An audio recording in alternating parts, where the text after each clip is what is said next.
nas fronteiras do infinito.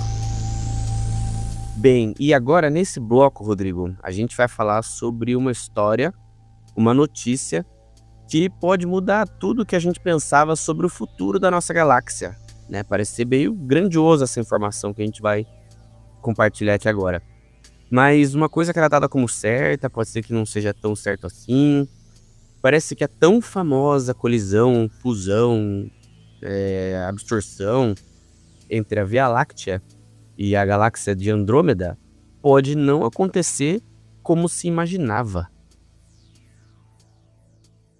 Agora complicou porque por vários anos eu assustava os meus alunos falando sobre essa colisão e agora você me vem com uma informação dessa, Marco.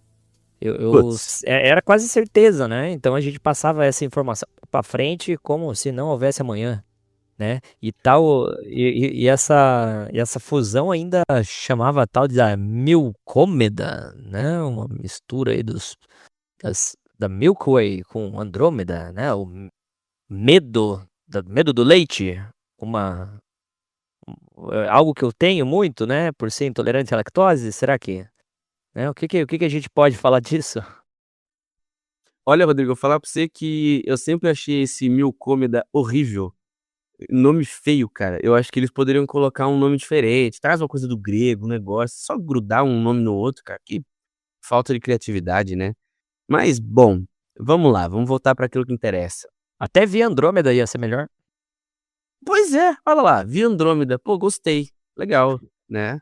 Dava até pra trazer uma série nova dos Cavaleiros do Zodíaco. Uns negócios muito loucos, assim, sei lá, né? Mas enfim, né? Fica pra próxima temporada. Fica a próxima temporada. Os astrônomos e... Ao mesmo tempo que a astronomia ela é tão poética, às vezes falta um pouco de criatividade, né? Mas enfim, vamos lá, né? Acho que é a pressa, a gente anda com muita pressa. Pois é, pois é. Essa é uma coisa que vai acontecer para daqui bilhões de anos? Vamos ver. A informação que o artigo traz, né, ela pode se tratar de uma mudança, mas, na verdade, de alguns ajustes de medidas. Então, de forma geral, em termos gerais, Rodrigo, eu também usei essa questão da colisão das galáxias com alguns alunos, e por se tratar de uma novidade, a gente não está tão errado. A gente só estava, talvez, desatualizado. E até aí a gente consegue ter algum perdão. Os dados mais recentes, eles são vindos do telescópio espacial Hubble, para variar, ele, e da missão Gaia, da ESA, e que mostram que a probabilidade dessa fusão caiu drasticamente. Antes, o que era quase uma certeza, agora virou um jogo de cara ou coroa. Sabe quando você joga pra cima a moedinha? 50% de chance para cada caso. Colisão e não. Quando a gente trata de assuntos que vão ocorrer há bilhões de anos, eu acho que, né, com o cunho aí de probabilidades, é sempre bom essa checagem, essa verificação, para que a gente tenha novas modelagens, novos modelos explicativos, né, que é isso é o papel da ciência, mas realmente é uma queda radical nas probabilidades, né? Você tem aí mais dados sobre o que fez os cientistas repensar essa previsão? Até onde eu li, Rodrigo, isso é devido à gravidade.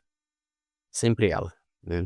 O fator principal foram as novas simulações, que incluíram a influência de galáxias anãs ao redor da Via Láctea, principalmente a Grande Nuvem de Magalhães. Ela tem um papel gravitacional bastante importante no nosso entorno, que pode alterar todo o movimento da nossa galáxia.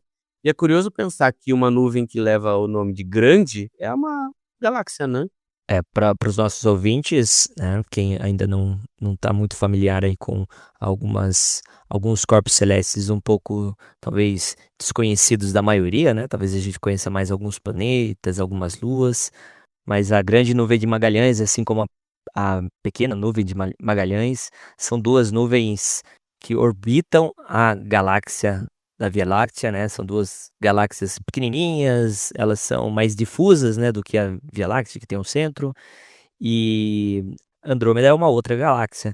E até então, os dados seriam de que essa galáxia estava vindo à nossa direção, né, na direção da Via Láctea, que já tem muito próximo as galáxias satélites, né, que seriam aí a Grande e a Pequena Nuvem de Magalhães. E agora vamos ver como que fica esse cenário, né? Porque se se não for a colisão, o que que pode acontecer, Marco? Bem, até o momento, as expectativas são de que existem 3 possibilidades. Vamos lá, por partes, né. A primeira é, de fato, uma colisão frontal, que é aquilo que a gente já pensava que aconteceria, dados os dados anteriores a essas novas simulações. Mas essa possibilidade tem menos de 2% de chance de acontecer, segundo essas novas simulações. A segunda possibilidade é um encontro mais próximo, onde as galáxias passam uma pela outra, sabe? Quando dá um tchauzinho, perdem energia e eventualmente se fundem. E aqui ênfase na palavra eventualmente, porque as probabilidades também não são de completa fusão, dada essa segunda possibilidade. E a terceira é que elas não cheguem nem perto uma da outra, mantendo uma distância aí de, pasmem, 500.000 anos-luz, que astronomicamente também não é muita coisa, né? E seguindo caminhos separados, como em uma história de amor impossível. Loving you. Mas a grande nuvem de Magalhães é menor do que a nossa galáxia, né? Se a gente for ver. Ela é bem menor, aliás, né? Por isso até que está em volta da nossa Via Láctea. Isso pode significar que a nossa galáxia vai engolir a grande nuvem de Magalhães, será? Parece meio assustador também. Alguns cálculos indicam que existe quase certeza de que isso vai acontecer, mas aí a gente vai ter que esperar um pouquinho, né? Cerca aí de 2 bilhões de anos de espera. Nada que a gente coloca lá um painel com uma senha pra gente esperar esse tempo, e daí quando chegar a nossa vez de ver, a gente vai lá, tira o ticket e vê, né? O que são 2 bilhões de anos? Igual a fila de mercado, né?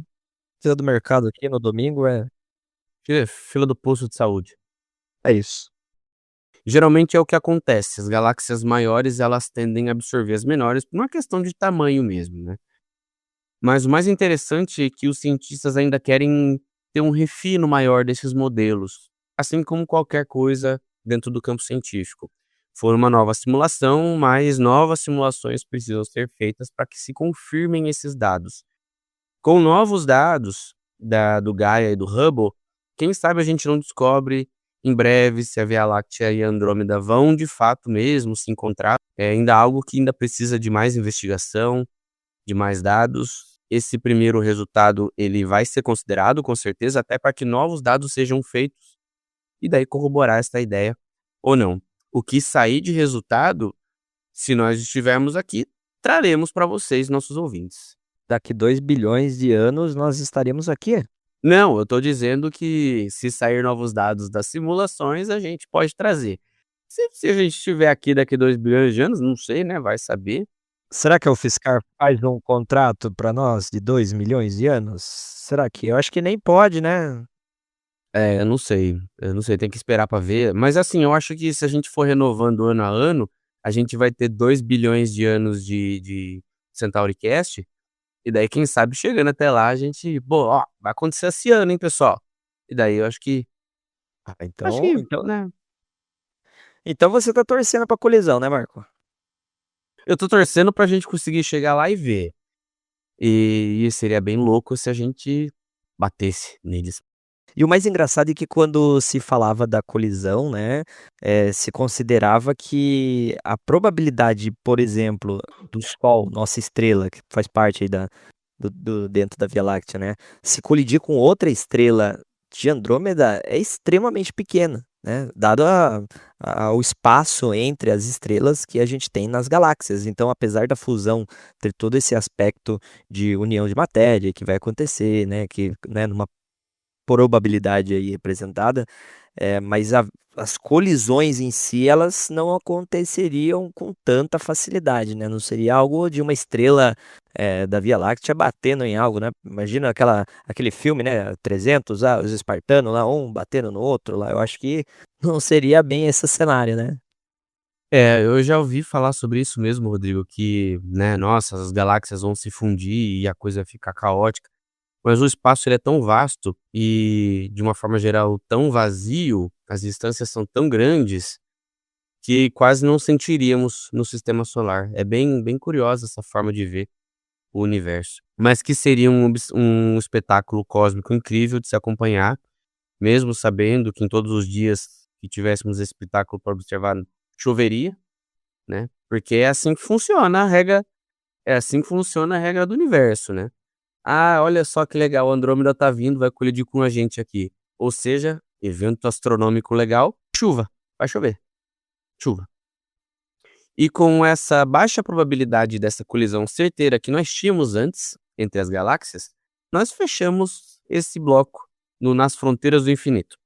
Agradecemos a todos que ficaram até o final com a gente e nos aguardem para o nosso próximo episódio. Espero que tenham gostado e muito obrigado. Tchau, tchau.